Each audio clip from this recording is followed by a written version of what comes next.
Guitar Collector Guy presents Upgrading a Squier Telecaster. Is it worth it? Not very good at keeping secrets, so I'm going to answer the question that I've made in the title. It is worth it. I actually did 3 things to this Telecaster. I replaced the tuners, put really nice locking tuners on it. I replaced both the pickups with US, Fender-made pickups, the Yosemites, and then I built just a standard Telecaster wiring harness using really good quality like CTS pots and stuff. The quality of audio that comes out of this through the amplifier now totally blows me away. It was such a huge change, and everybody keeps saying that, the Squiers are such a great modding platform, and boy, are they right. Granted, to be honest with you, I almost doubled the price of what I've spent on the guitar just by the pickups, and then about $70 more for the tuners and, about $20-25 for the components to build out the wiring harness. So the 3 things that I've put into this guitar are now, oddly enough, worth more than the guitar itself.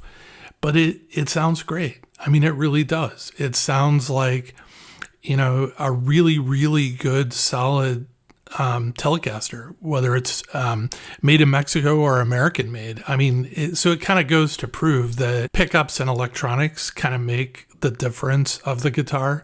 Yes, there are tonal qualities and things like that you can get out of the guitar, with having a certain type of body wood and a certain type of neck and things like that. But for an electric guitar, at the end of the day, it's pickups and electronics. And I never really kind of knew that for sure until today when I finished this project and I plugged it into the amplifier, and just totally kind of blew me away with the quality of the sound that came out of, basically $169 little guitar that I had bought. So the first thing that I did to this guitar, I had a set of Hipshot locking inline tuners, and I like these because they come with this universal mounting plate.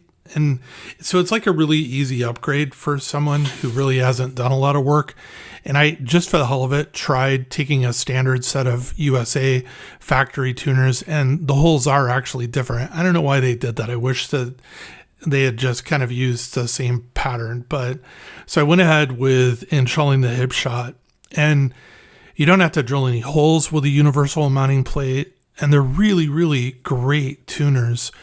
And I love locking tuners, especially on a little kind of banger guitar like this. And so, it took like 5 minutes to take the old tuners off and put the new tuners on. And so if you really haven't done anything to a guitar before, this definitely is in your wheelhouse and something that you could do yourself.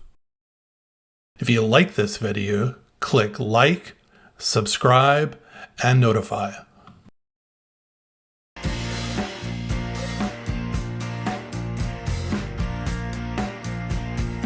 So the Hipshot Universal Mounting Plate UMPs are, to me, just a really cool innovation. And all you have to do is put them in place, and they have little fins on either side. And as you put the tuners in and they drop down, you'll see that the fins hold them in place. And then you just tighten the nut on the other side, and they're locked in place. I could, if I really wanted, go and drill new holes, which I've done with these on guitars before, but there's already holes here. So the universal mounting plate serves another purpose. It actually kind of covers up the other holes, and so you don't see them for cosmetic reasons. And so all you do is just kind of line the 3 tuners up for the top 3 strings, and then the lower. Also, to make sure that when you're looking at the tuners, there's 4 tuners that are the same length. Those are basically your D through E tuners, your top 4 high string tuners. The E and the A string tuners are longer. And so, I kind of went through and sized them just to make sure. And it's like I said, as you can see in the video, it's a really, really easy modification to do the guitar with great benefit, because it's so much easier to string the guitar. And tune the guitar when you have really good tuners on the guitar. And so these, you'll see how easy it is to string the guitar. You literally just loosen the locking mechanism on the bottom, string the string through, leave just a little bit of play in it, and then lock it down, cut the excess off, and then tune it up. There are no winds. If you do wind, you can, but it kind of defeats the whole purpose of a locking tuner.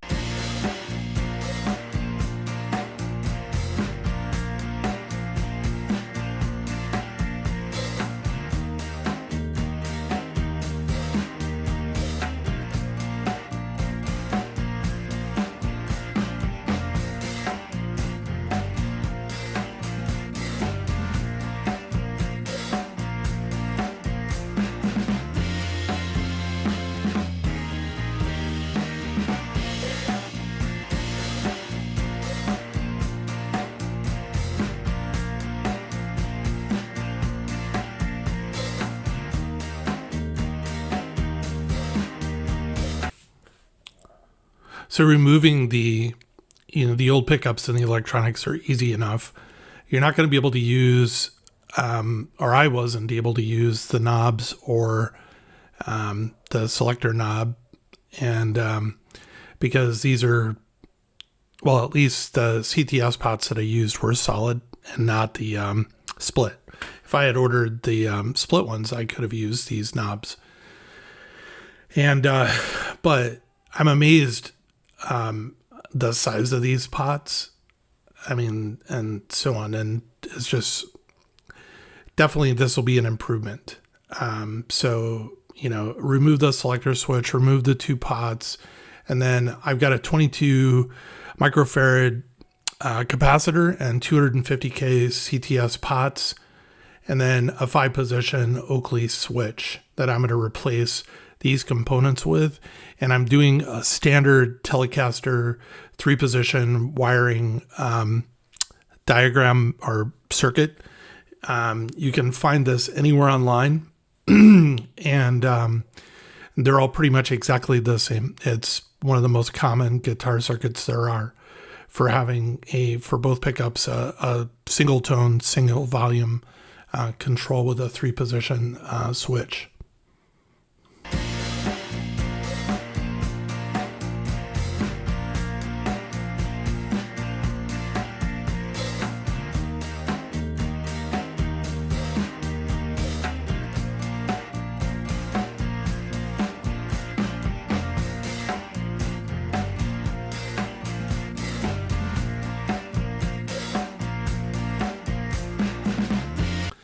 Thought I had the parts for building out the circuit for this guitar. Found out that I didn't, so I ordered one of the 3-position kits off of Amazon, the Tone Shaper, and I think it was like $34, which normally I pay like $19 for the parts and so on. The really great thing about the Tone Shapers is they come with this great diagram that you literally just match what you're seeing in the diagram with what you're developing. And it just really makes it simple. You don't have to have a background or understanding of electronics really to do this, just how to solder. So one of the viewers recently suggested to me that the way he does his wiring harnesses is he does all the hot leads first, and then he does last his grounds. And so that's what I did with this. I basically soldered in all of the hot leads, and then basically when I was all done, installed it into the guitar and then soldered all of the grounds onto the wiring harness. The only hot leads that I still had to solder were the one coming from each of the two pickups, and then the one coming from the output jack. So the first thing I did was there's a lead that comes from the tone to the volume control, and then from the volume control it goes to the switch, and then it makes like 3 little jumps on the switch. With each of these, there's, except for the beginning and the end, 2 wires in each spot that you're soldering. And so I basically pre-cut all my wires, I 10 them, and then was able to literally just build it from one end to the other, following the directions in the diagram that I got from Tone Shaper. And it did actually make this simpler. The building of the harness went really quick. And then, installing it in the guitar after that, and then, basically soldering the two pickup hot leads, the hot lead from the output jack and then all the grounds, it was a really fast job. So I will do this in the future. It is a very kind of organized way of approaching this.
Thank you for watching Guitar Collector Guy. Really appreciate you being here. Hope you come back and watch more. If you like this video, click like, subscribe, and notify.